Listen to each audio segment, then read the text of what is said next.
योजना कोणी सुरू केली तर ती प्रधानमंत्री कैलासवासी मनमोहन सिंग साहेबांनी केली। त्याच्यानंतर अर्थातच ती भारतीय जनता पक्षाने यशस्वीपणे एनडीए सरकारने केली, हेही मी मान्य करते। पण या पार्श्वभूमीवर जर डायरेक्ट बेनिफिट ट्रान्सफर जे डायरेक्ट पैसे जातात ते पुरुषांच्या अकाउंटमध्ये कसे गेले, मग बँक डिपार्टमेंट कसं हे केलं, हा प्रश्नाचं उत्तर द्यावं लागेल। डायरेक्ट बेनिफिट ट्रान्सफर 100% पैसे दुसऱ्यांनीच नेले ना, म्हणजे मग जर अकाउंट पुरुषाचं होतं मग महिलांचे पैसे पुरुषांच्या अकाउंटमध्ये गेलेच कसे? आणि तुम्हाला सांगते, जेव्हा लाडकी बहीण योजनेचे जे सांगतायत आधार कार्ड द्यावं लागतं, बँकचे डिटेल्स द्यावे लागतात, प्रूफ द्यावं लागतं, मग हे सगळं प्रूफ देताना मग हे चुकीच्या ठिकाणी गेलंच कसं? हा दुसरा तिसरा मुद्दा, आपल्या सगळ्यांची मुलं फॉर्म भरतात शाळेचा, 0.1% मार्क नाही मिळाला तर तो फॉर्म रिजेक्ट होतो। विम्याचा योजना शेतकरी विम्यासाठी फॉर्म भरतो तो रिजेक्ट होतो, स्कॉलरशिप साठी मुलं फॉर्म भरतात तो रिजेक्ट होतो। मग लाडकी बहीण योजनेमध्ये पुरुषांनी आणि जे त्यांच्या सगळ्या रिक्वायरमेंट मध्ये बसत नाहीत असे पण फॉर्म मग त्या सिस्टीमनी रिजेक्ट कसे नाही केले?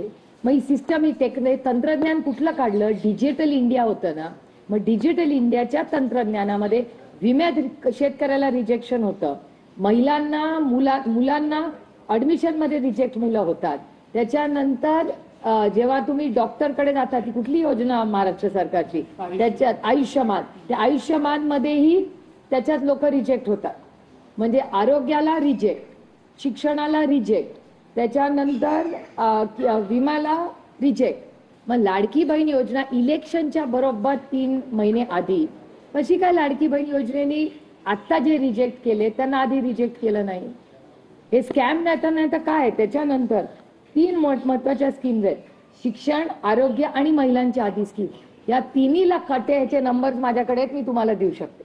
म्हणजे आरोग्य, शिक्षण आणि महिलांच्याच बाकीच्या स्कीम, या सगळ्या स्कीमला कट दिलाय। महाराष्ट्र सरकारने स्वतः कबूल केलंय, जे तुमच्या सगळ्या चॅनल्सनी दाखवलं की हे लाडकी बहीण योजनेमुळे जो लोड आला त्याच्यामुळे आम्ही कट केले, ते मी म्हणत नाहीये, सरकारची कबुली आहे। त्यानंतर शेतकरी, शिक्षक, कॉन्ट्रॅक्टर तिघांच्या आत्महत्या गेल्या काही महिन्यात झाल्या।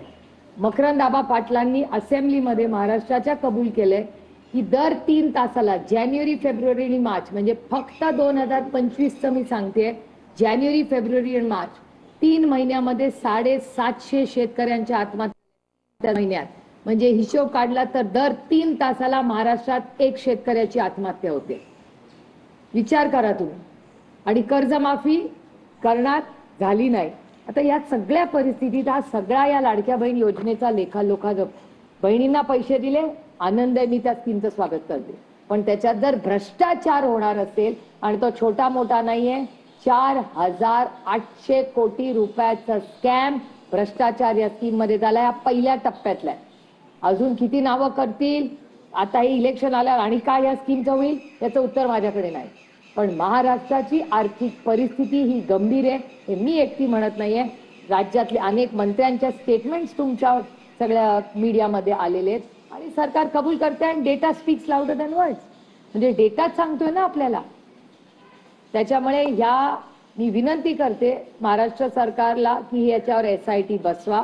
आणि मला प्रश्न पडतोय की ज्यांनी फॉर्म भरून कोणी घेतले आणि कसे घेतले, आणि हे 26 लाख फॉर्म पहिल्या टप्प्यात रिजेक्ट कसे नाही झाले?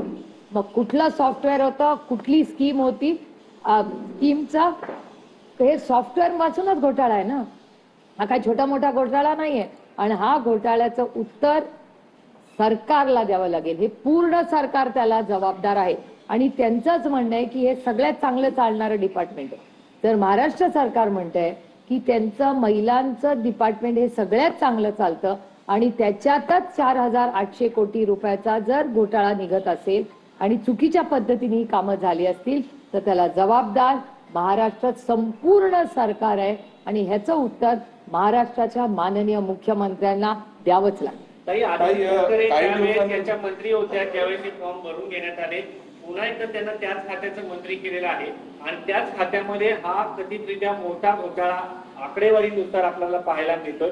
काही कारवाई त्यांच्यावरती व्हावी की अधिकाऱ्यावरती व्हावी? एक तर माझं म्हणणं आहे, अदिती तटकरे या एक युवा नेत्या आहेत, त्यातून एक महिला आहे, त्याच्यामुळे मी आदिती तटकरेवर कधीही काहीही आरोप प्रत्यारोप करणार नाहीत, कारण का मला माहिती आहे सरकार कसं चालतं. आणि तुम्हाला आठवत असेल की हे सरकारची जेव्हा स्कीम अनाऊन्स झाली तेव्हा सगळ्यात पुढाकार कोण करत होतं?